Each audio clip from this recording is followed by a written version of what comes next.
Du diabète, reportage Jean-Luc Lenné, Gabriel Carrère. SAMU 51, centre hospitalier universitaire de Reims. Jour et nuit, 2 équipes de SMUR se relaient pour prendre en charge toutes les détresses vitales. AVC, traumatisme crânien ou encore œdème aigu du poumon. Près de 4000 interventions chaque année pour 300 000 habitants. Originalité de ce SAMU, c'est le seul en France à gérer cette drôle de machine, un caisson hyperbare. À l'hôpital de Reims, entre les ambulances et la salle de régulation, au sous-sol du bâtiment, trône ce qui fait la particularité du SAMU 51, un caisson hyperbare.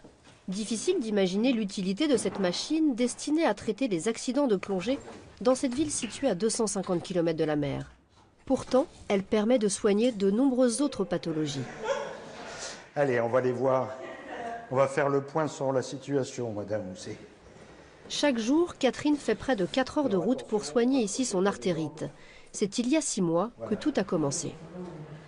Du jour au lendemain, je suis remontée de mon jardin, j'ai mes jambes qui se sont bloquées. Plus du tout. J'ai pu marcher. C'est alors pour Catherine le début de plusieurs semaines d'errance médicale. Ils avaient du mal à trouver ce que j'avais. C'est au bout de 3 semaines qu'ils m'ont dit « Bon, ben, on est sur une piste, mais on n'est pas sûr. Vous vous dites « Qu'est-ce que j'ai? Mais qu'est-ce que j'ai ?» Finalement, les médecins diagnostiquent la maladie de Takayasu, une maladie très rare qui touche environ 1 à 2 personnes sur 1 million. Vous, c'est un problème d'artérite. Ouais. Hein, maladie de Takayasu, c'est-à-dire une maladie des artères qui sont, on va dire, qui ne font pas leur travail, qui sont un peu bouchées et qui ne vascularisent pas les tissus. Et ça a provoqué une ulcération importante, profonde, large. Hein. La maladie de Takayasu a provoqué un ulcère à la jambe de Catherine qu'elle soigne dans le caisson hyperbare de l'hôpital. Une thérapie méconnue. Quand on me dit « Tu vas aller au caisson », je me suis dit « Qu'est-ce que c'est ça ? C'est un cercueil ?» C'est vrai que c'est l'idée qu'on se donne.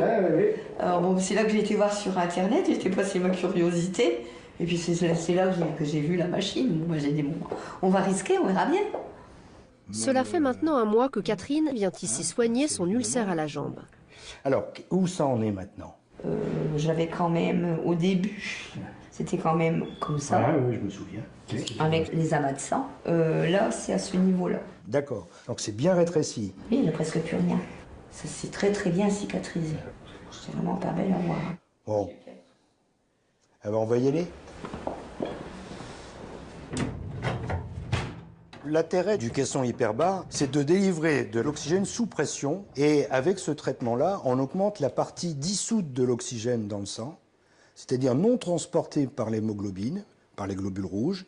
Et c'est cet oxygène dissous qui, lui, est utilisé par la cellule pour se réparer. Et on arrive à stopper les hémorragies par ce biais.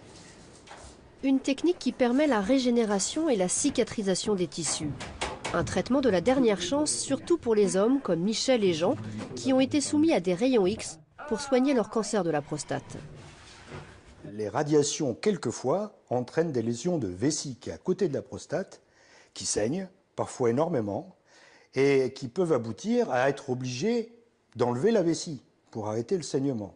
Et donc, avec ce système-là, eh bien, on arrive à avoir un traitement non délabrant. Tu m'entends bien? Oui, impeccable. C'est parti. Et départ séance 14h28. C'est parti. C'est le docteur Journet, passionné de plongée, qui a eu l'idée d'installer le caisson hyperbare au cœur du SAMU de Reims.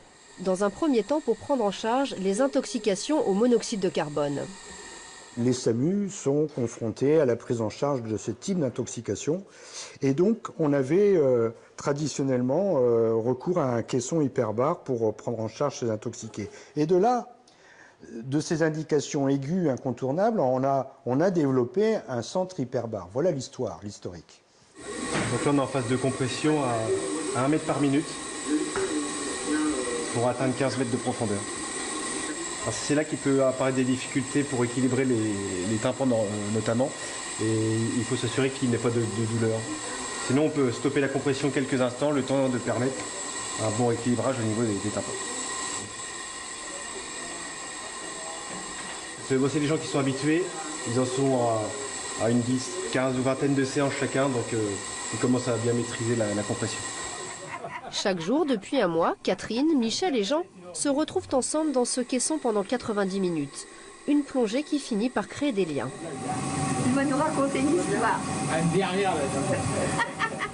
Vous êtes à 15 mètres. Alors on installe le masque.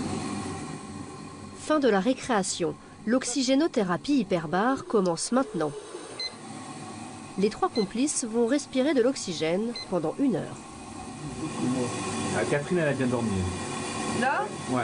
Oh ouais, mais j'ai dormi comme ça. Je sais pas ce qui m'est arrivé, mais madame m'a Mais fait. demain, on prendra un oreiller, on mettra sur le côté.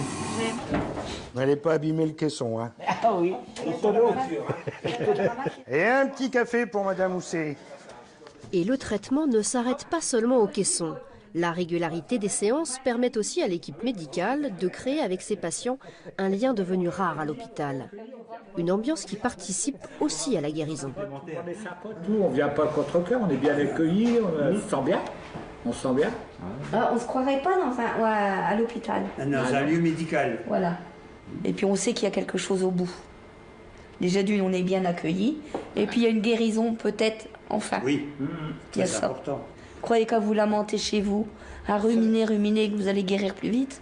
Non, c'est d'être entouré qui est bien. Voilà, demain nous retournerons auprès de ces urgences.